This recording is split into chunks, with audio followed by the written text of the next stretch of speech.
And it's a Flow Morning Show with Wayne and Ricky's joined me, and we're talking about some changes that have been mooted in the federal parliament. John McDonnell, who writes for us from Canberra, locked down at home at the moment, poor John, hasn't been able to write too much from Parliament House, but there's not much happening at Parliament House except the Morrison government introducing what is called a party registration integrity bill. It sounds almost like one of those things that is unimportant but is getting more oxygen than it should.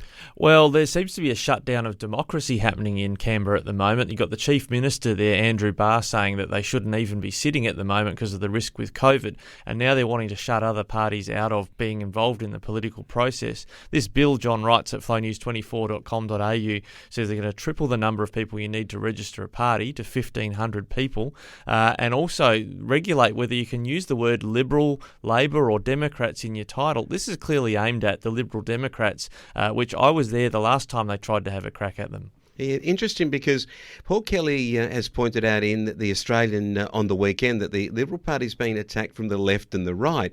He says independents on the left are siphoning votes away from the Liberals over issues like climate change, and now the Liberal Democrats are threatening them over their handling of the pandemic. And we hear this call even from Conservatives like Tony Abbott for a Royal Commission. Is this heading things off at the pass to try and make as fewer opponents to the government, and clearly the Labor Party will benefit from this too, at the next election? Yeah, I'll talk about Labor in a moment, because there was a really interesting thing that happened when I was involved there. But the Liberals have wanted to get rid of the Liberal Democrats for some time because of the brand confusion in Sydney, for instance. That's why David Leyonhjelm got elected. He got number one on the Senate ticket, and then people thought they were voting Liberal when they voted in that box marked A. And then they've not liked this name and the confusion that happens there. But they're also very unhappy about Campbell Newman, who's a former Liberal Party Premier in Queensland.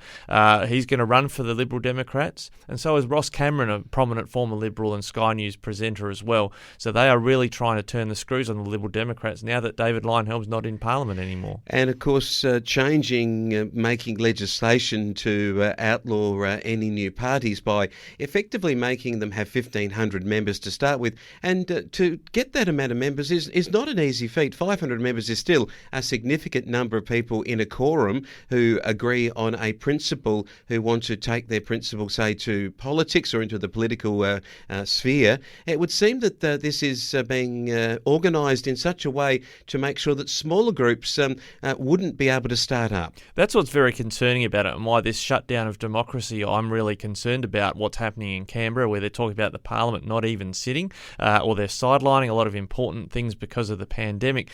The interesting one to watch will be Labor. When I was there in federal parliament involved with a minor party, Labor actually came alongside of us to oppose this bill simply because they were the opposition when Yes. It was Malcolm Turnbull's baby. And we had the bizarre situation where I was sitting down with Bill Shorten and Penny Wong talking about, to people we very rarely spoke with otherwise, about opposing this legislation, because you see the Greens have now got so large for Labor that they're out of control and they're not going to be affected by changes like this. They can easily drum up 1,500 members. So they may well oppose this simply because it makes a little bit of havoc for the coalition. All right, we might have a Democratic Labor Party and a Democratic Liberal Party and more democracy. We just can't have that, can we, in the Parliament? So it looks like that's what the government is moving to shut down, and that is very disappointing for the average Australian looking to have as many different opportunities and different people who represent their views in the Parliament. Thanks, Rikki. We'll talk more a bit later about other matters that are happening